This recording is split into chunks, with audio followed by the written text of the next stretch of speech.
ভাঙড়ের বিস্ফোরণ মামলায় এবার সরাসরি হেভিওয়েট নেতার বাড়িতে এনআইএ। বৃহস্পতিবার ভোর হতে না হতেই জীবনতলায় কেন্দ্রীয় বাহিনীর বুটের শব্দ। ক্যানিং পূর্বের প্রাক্তন তৃণমূল বিধায়ক শওকত মোল্লার বাড়ি এবং ক্যাফেতে একযোগে তল্লাশি। তদন্তকারীরা পৌঁছানোর আগেই বাড়ি ছাড়লেন শওকত।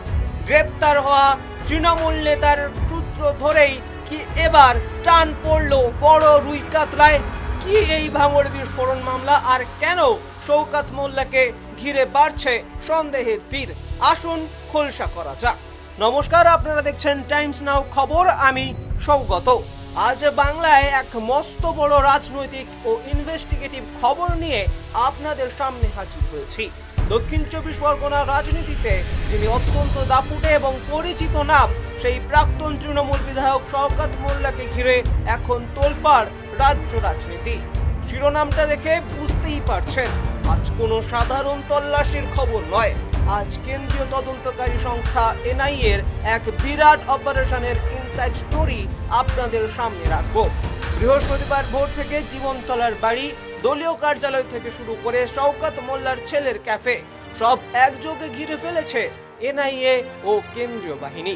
তদন্তকারীরা ঢোকার আগেই শওকতের বাড়ি ছাড়ার খবর যেমন চাঞ্চল্যকর তথ্য সামনে এসেছে, চাঞ্চল্য তৈরি করেছে, তেমনি অন্যদিকে তার ছেলে ইমরান মোল্লাকে নিয়ে বাড়ির ভেতরে চিরুনি তল্লাশি চালাচ্ছেন আধিকারিকরা। কেন হঠাৎ প্রাক্তন বিধায়কের দরজায় কড়া নাড়ল এনআইএ? কি এই মামলার ব্যাকগ্রাউন্ড? আসুন একদম সরাসরি এবং সহজ ভাষায় পেছনের পুরো গল্পটা বিশ্লেষণ করা যাক। খবরের ভেতরের খবরটা কি? শওকত মোল্লা হলেন ক্যানিং পূর্বের প্রাক্তন তৃণমূল বিধায়ক এবং ভাঙড় ও সংলগ্ন এলাকার রাজনীতির অন্যতম প্রধান চালিকা শক্তি। কিন্তু আজ তার বাড়িতে এনআইএর এই হানার নেপথ্যে রয়েছে একটি পুরনো এবং ভয়ানক অপরাধের মামলা, যাকে আমরা ভাঙড় বিস্ফোরণ বলে জানি। আর সেই মামলার ভয়াবহতা এখনো গায়ে কাঁটা লাগিয়ে দেয় শুধু পশ্চিমবঙ্গ নয়, সমগ্র ভারতবাসীর। ঘটনাটা ঘটেছিল গত বিধানসভা নির্বাচনের ঠিক আগে। ভাঙড়ের চালতাবেড়িয়া গ্রামে বামুনিয়া এলাকায় এক ভয়াবহ বোমা বিস্ফোরণ হয়। সেই ঘটনায় এক ব্যক্তির মৃত্যু হয় এবং বেশ কয়েকজন গুরুতর আহত হন। ঘটনার ভয়াবহতা এবং বিস্ফোরক আইনের গুরুত্ব বিবেচনা করে এই মামলার তদন্তভার দেওয়া হয় দেশের সর্বোচ্চ তদন্তকারী সংস্থা এনআইএর হাত ধরে। আর সেই মামলার সুতো ধরেই আজ কেন্দ্রীয় তদন্তকারী দল এসে পৌঁছেছে শওকতের দরবারে। কিন্তু হঠাৎ আজকেই কেন এই তৎপরতা? রাজনৈতিক পর্যবেক্ষকরা বলছেন এই তদন্তে আসল গতি এসেছে গত কয়েকদিনে, অর্থাৎ বিজেপি সরকার রাজ্যে আসার পর থেকে। এনআইএ সম্প্রতি এই বিস্ফোরণ কাণ্ডে জড়িত থাকার অভিযোগে আহিদুল ইসলাম নামে এক তৃণমূল নেতাকে গ্রেপ্তার করেছিল। কেন্দ্র সূত্রে খবর, আহিদুলকে জেরা করেই একাধিক চাঞ্চল্যকর তথ্য এবং বেশ কিছু প্রভাবশালী নাম উঠে আসে। আর সেই সূত্র ধরেই বৃহস্পতিবার সকাল থেকে শুরু হয় মাল্টিপল লোকেশন অপারেশন। একটা দল যখন জীবনতলায় শওকত মোল্লার বাড়ি ও দলীয় কার্যালয়ে তল্লাশি চালাচ্ছে, তখন অন্য দলগুলো পৌঁছে গিয়েছে বামুনিয়া এলাকায় বিস্ফোরণ স্থলের চারপাশের বাড়িগুলোতে। এমনকি মৌখালীতে শওকতের ছেলে ইমরান মোল্লার একটি ক্যাফেতেও একযোগে তল্লাশি চালানো হচ্ছে। অর্থাৎ পুরো নেটওয়ার্ককে একসঙ্গে কবজা করতে চাইছে এনআইএ। এখন প্রশ্ন হচ্ছে, এনআইএ আধিকারিকরা ঠিক কি খুঁজছেন এবং তাদের আসল সন্দেহটা কোথায়? গোয়েন্দাদের প্রাথমিক অনুমান, নির্বাচনের আগে ওই এলাকায় রাজনৈতিক আধিপত্য কায়েম করতে এবং সাধারণ মানুষের মনে ভয় ও সন্ত্রাসের পরিবেশ তৈরি করতে বিপুল পরিমাণ বোমা ও বিস্ফোরক মজুত করা হয়েছিল। এনআইএর সন্দেহ, এই বিপুল পরিমাণ বিস্ফোরক কেনা, মজুত করা এবং তা এলাকায় ছড়ানোর নেপথ্যে একটা বড় সিন্ডিকেট বা নেটওয়ার্ক কাজ করছিল। আর সেই আর্থিক লেনদেন ও লজিস্টিক সাপোর্টের গুরুত্বপূর্ণ নথি এবং ডিজিটাল এভিডেন্স বা তথ্য সংগ্রহের জন্যই আজ শওকত মোল্লার বাড়ি এবং সংলগ্ন এলাকায় এই চিরুনি তল্লাশি। সকাল থেকে শুরু হওয়া এই হাই ভোল্টেজ তল্লাশি ঘিরে জীবনতলায় শওকত মোল্লার বাড়ির সামনে এখন ঠিক করছে মানুষের ভিড়। তবে বড় প্রশ্ন এটাই, তদন্তকারীরা পৌঁছানোর ঠিক আগেই শওকত মোল্লার বাড়ি ছেড়ে চলে যাওয়াটা কি শুধুই কাকতালীয়, নাকি তার কাছে আগে থেকেই কোনো খবর ছিল? আর এই তল্লাশির পর ভাঙড় বিস্ফোরণ মামলায় কি নতুন কোনো হেভিওয়েটের নাম জড়াতে চলেছে? আপনাদের কি মনে হয়, এনআইএর এই সাঁড়াশি অভিযান কি পারবে ভাঙড়ের বিস্ফোরণের পেছনে আসল মাথাদের আড়াল থেকে টেনে বার করতে? কমেন্টে আপনাদের মূল্যবান মতামত জানান। আজ এ পর্যন্তই, দেখা হবে অন্য কোনো খবর নিয়ে। ভালো থাকবেন, দেখতে থাকুন টাইমস নাও খবর।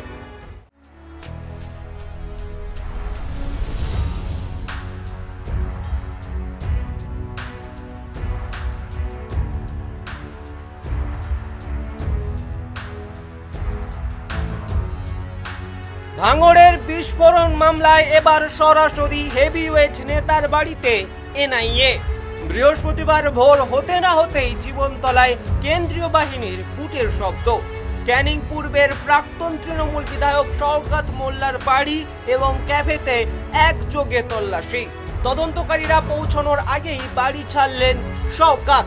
গ্রেপ্তার হওয়া তৃণমূল নেতার সূত্র ধরেই কি এবার টান পড়লো বড় রুই কাতলায়? কি এই ভাঙড় বিস্ফোরণ মামলা, আর কেন শওকত মোল্লাকে ঘিরে বাড়ছে সন্দেহের তীর? আসুন খোলসা করা যাক। নমস্কার, আপনারা দেখছেন টাইমস নাও খবর, আমি সৌগত। আজ বাংলায় এক মস্ত বড় রাজনৈতিক ও ইনভেস্টিগেটিভ খবর নিয়ে আপনাদের সামনে হাজির হয়েছি। দক্ষিণ 24 পরগনার রাজনীতিতে যিনি অত্যন্ত দাপুটে এবং পরিচিত নাম, সেই প্রাক্তন তৃণমূল বিধায়ক শওকত মোল্লাকে ঘিরে এখন তোলপাড় রাজ্য রাজনীতি। শিরোনামটা দেখে বুঝতেই পারছেন, আজ কোনো সাধারণ তল্লাশির খবর নয়। আজ কেন্দ্রীয় তদন্তকারী সংস্থা এনআইএর এক বিরাট অপারেশনের ইনসাইড স্টোরি আপনাদের সামনে রাখবো। বৃহস্পতিবার ভোর থেকে জীবনতলার বাড়ি, দলীয় কার্যালয় থেকে শুরু করে শওকত মোল্লার ছেলের ক্যাফে, সব একযোগে ঘিরে ফেলেছে এনআইএ ও কেন্দ্রীয় বাহিনী। তদন্তকারীরা ঢোকার আগেই শওকতের বাড়ি ছাড়ার খবর যেমন চাঞ্চল্যকর তথ্য সামনে এসেছে, চাঞ্চল্য তৈরি করেছে, তেমনি অন্যদিকে তার ছেলে ইমরান মোল্লাকে নিয়ে বাড়ির ভেতরে চিরুনি তল্লাশি চালাচ্ছেন আধিকারিকরা। কেন হঠাৎ প্রাক্তন বিধায়কের দরজায় কড়া নাড়ল এনআইএ? কি এই মামলার ব্যাকগ্রাউন্ড? আসুন একদম সরাসরি এবং সহজ ভাষায় পেছনের পুরো গল্পটা বিশ্লেষণ করা যাক। খবরের ভেতরের খবরটা কি?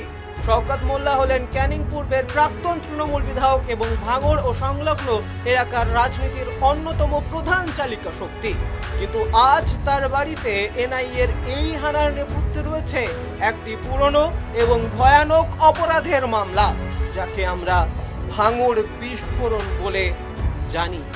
আর সেই মামলার ভয়াবহতা এখনো গায়ে কাঁটা লাগিয়ে দেয় শুধু পশ্চিমবঙ্গ নয়, সমগ্র ভারতবাসীর। ঘটনাটা ঘটেছিল গত বিধানসভা নির্বাচনের ঠিক আগে। ভাঙড়ের চালতাবেড়িয়া গ্রামে বামুনিয়া এলাকায় এক ভয়াবহ বোমা বিস্ফোরণ হয়।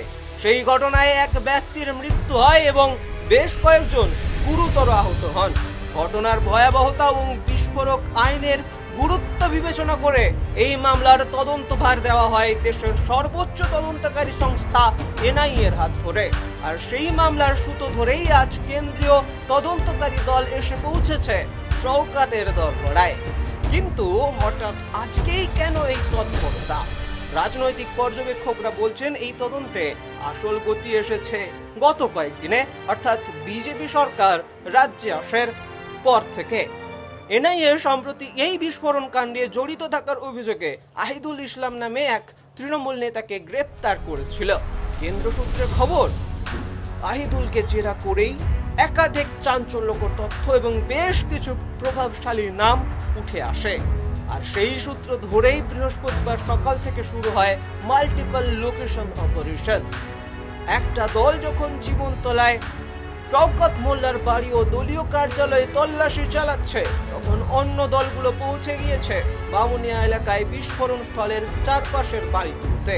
এমনকি মৌখালীতে শওকতের ছেলে ইমরান মোল্লার একটি ক্যাফেতেও একযোগে তল্লাশি চালানো হচ্ছে। অর্থাৎ পুরো নেটওয়ার্ককে একসঙ্গে কবজা করতে চাইছে এনআইএ। এখন প্রশ্ন হচ্ছে, এনআইএ আধিকারিকরা ঠিক কি খুঁজছেন এবং তাদের আসল সন্দেহটা কোথায়? গোয়েন্দাদের প্রাথমিক অনুমান, নির্বাচনের আগে ওই এলাকায় রাজনৈতিক আধিপত্য কায়েম করতে এবং সাধারণ মানুষের মনে ভয় ও সন্ত্রাসের পরিবেশ তৈরি করতে বিপুল পরিমাণ বোমা ও বিস্ফোরক মজুত করা হয়েছিল। এনআইএর সন্দেহ, এই বিপুল পরিমাণ বিস্ফোরক কেনা, মজুত করা এবং তা এলাকায় ছড়ানোর নেপথ্যে একটা বড় সিন্ডিকেট বা নেটওয়ার্ক কাজ করছিল। আর সেই আর্থিক লেনদেন ও লজিস্টিক সাপোর্টের গুরুত্বপূর্ণ নথি এবং ডিজিটাল এভিডেন্স বা তথ্য সংগ্রহের জন্যই আজ শওকত মোল্লার বাড়ি এবং সংলগ্ন এলাকায় এই চিরুনি তল্লাশি। সকাল থেকে শুরু হওয়া এই হাই ভোল্টেজ তল্লাশি ঘিরে জীবনতলায় শওকত মোল্লার বাড়ির সামনে এখন ঠিক করছে মানুষের ভিড়। তবে বড় প্রশ্ন এটাই, তদন্তকারীরা পৌঁছানোর ঠিক আগেই শওকত মোল্লার বাড়ি ছেড়ে চলে যাওয়াটা কি শুধুই কাকতালীয়, নাকি তার কাছে আগে থেকেই কোনো খবর ছিল? আর এই তল্লাশির পর ভাঙড় বিস্ফোরণ মামলায় কি নতুন কোনো হেভিওয়েটের নাম জড়াতে চলেছে? আপনাদের কি মনে হয়, এনআইএর এই সাঁড়াশি অভিযান কি পারবে ভাঙড়ের বিস্ফোরণের পেছনে আসল মাথাদের আড়াল থেকে টেনে বার করতে? কমেন্টে আপনাদের মূল্যবান মতামত জানান। আজ এ পর্যন্তই, দেখা হবে অন্য কোনো খবর নিয়ে। ভালো থাকবেন, দেখতে থাকুন টাইমস নাও খবর।